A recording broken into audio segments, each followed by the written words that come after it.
All right, guys, so here's just some cold weather shooting recommendations that I have for you all, at least for the gear that I have here at the office with me. So starting with the top, I'm gonna have some sort of a thermal type hat. Head loses the most heat, very important, followed by some sort of baklava, however you pronounce it. I always get that and the dessert mixed up, even after all these years of being in the Middle East. Just is what it is.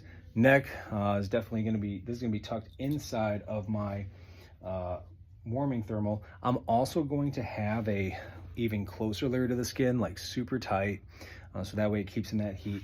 This is tight but loose-ish, and then I'm going to have something like this loose underneath my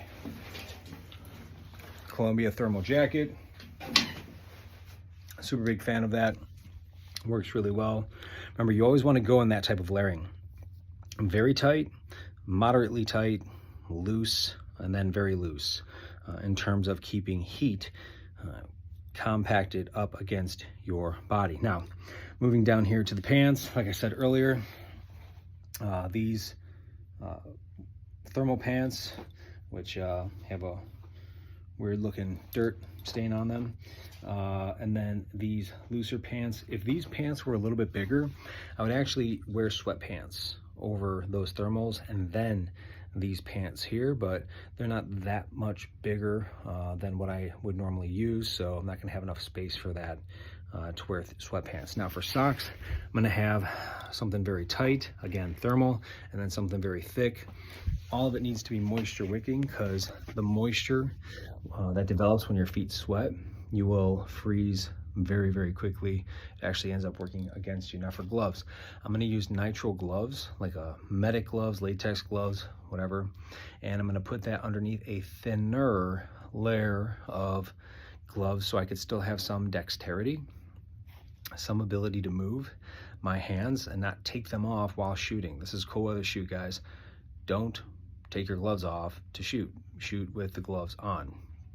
And for holsters, I'm going to be wearing something outside of my thermal jacket, so my shooter's belt, everything will be rigged on the outside of it all. If you're doing concealed carry stuff, sometimes an outside the waistband holster works well if you got like a big ass puffy jacket on. Matter of fact, now that I'm thinking about it, it's going to be 0 degrees. I'm probably not going to wear this thermal. I'm probably going to wear my Arctic jacket, but everything else stays the same. So again, guys, hat, baklava, face scarf, thermal against the body tight, moderately tight, and then loose clothing.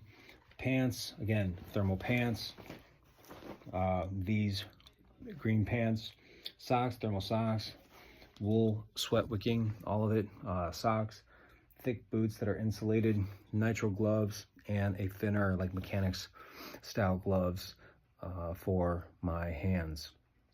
And then I'm gonna have a big ass Arctic jacket on the outside of everything. Let me know if you guys have questions. Also warmers, like these little hand warmer things that you shake. I'll be shaking a couple of those up. I'll actually put them in like my inner pockets. So like in my pants, so that they're up against my thighs. I'll put them in the inner pockets of my coat so that I have them inside my coat. I'll also have probably them in my pockets on the outside in case my hands need to. I just stick my hands in my pocket, be twice as warm, get that blood flow moving. It's really all boiling down to blood flow. Make sure you're hydrated, because when you're dehydrated, you get cold faster. And I think that's about it. If I'm missing something, let me know, because I'm just kind of doing this off the cusp.